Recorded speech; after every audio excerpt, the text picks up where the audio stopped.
Right, so levels are good. Oh jeez, levels are good. I haven't cut my hair in ages, so we are not going to see my mess of a hair. Excuse me, but let's get started. For anyone that's new, my name is Devon, and I am an amateur hobbyist cinematographer, videographer who loves the craft. I didn't go to school for anything. Actually, this is completely different from what I went to school for.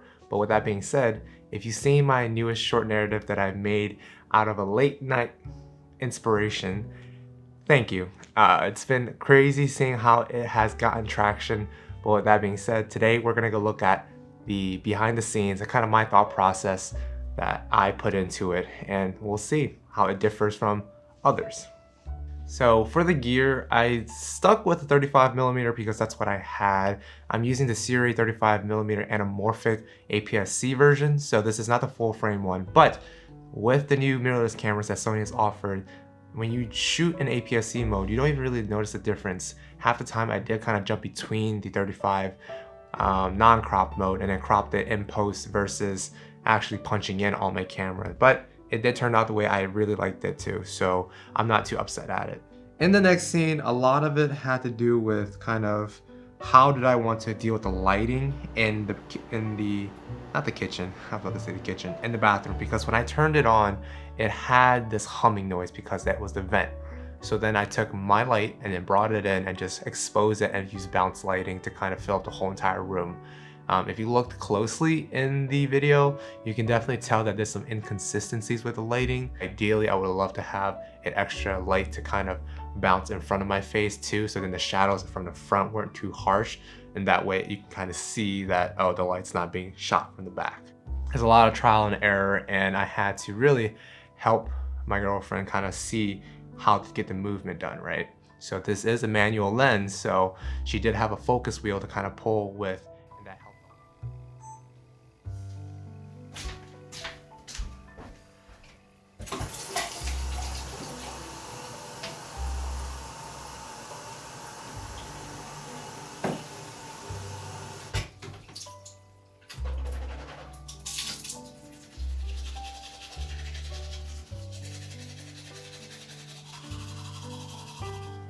So once I got that done, the next one, I did want to make the scene feel very rushed. I was late, so I ended up using a handheld to kind of give that sense of hecticness, right? So I made her hold it over her shoulder and then follow me into the closet where I would go change clothing, right? And kind of practice my mantra of how I would present myself to the interviewer that I'm going to. Once we got that shot, I think we moved on to the kitchen. That's a scene where I think I use framing. I've seen a lot of people talk about framing within frames. So I use my foreground, which is essentially my kitchen, to kind of navigate the viewers. And the lighting did kind of help kind of guide you into that. And then focus on that door while I was getting changed or while I was doing whatever I was doing in that scene. Now, there is an Easter egg around there.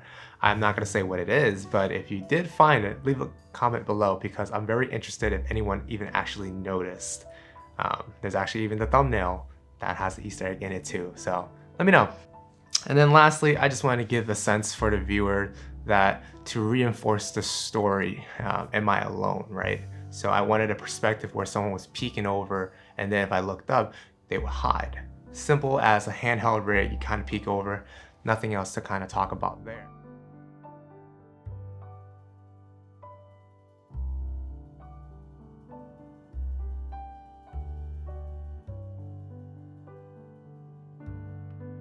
And then carrying the same type of feeling and fashion of that rushness, I again opted to use a handheld instead of a gimbal to kind of convey the hecticness, right? So in that scene where I go from my room out the door, we essentially just practice pre-focusing where we wanted focus to be, and then I was okay with it going a little bit out of focus as we walked across the room. Self-explanatory. This is pretty self-explanatory. And it's simply just putting on the sticks and then having me walk out the door rushed, but then slamming the door in a way where it doesn't close all the way and you have someone behind it just to close it.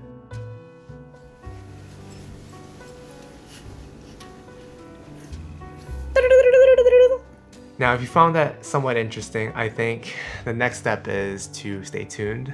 I think I'm going to continue to do more talking head videos while still trying to crank out those, in my sense now, a more B-rollistic show reel, right? I still love doing them. I think it's really nice to capture memories that I've kind of obtained while making sure it is visually pleasing. But I think I am going to start trying to do more narratives. I do have this one friend that kind of told me that I have a knack for this. We'll see. He knows who he is, but we'll see where this goes. And I do want to continue to deliver more story-driven narratives. I do have this one documentary style video I want to make. It's in the works. I'm not going to spoil too much about it, but we'll see how that goes. Besides that, if you've enjoyed this video, please leave a thumbs up in the description saying thumbs up, because that's what I want. I want interaction, I want to talk to you, and I want to make sure to continue to grow this channel. And if you're interested, stick around. Other than that, peace.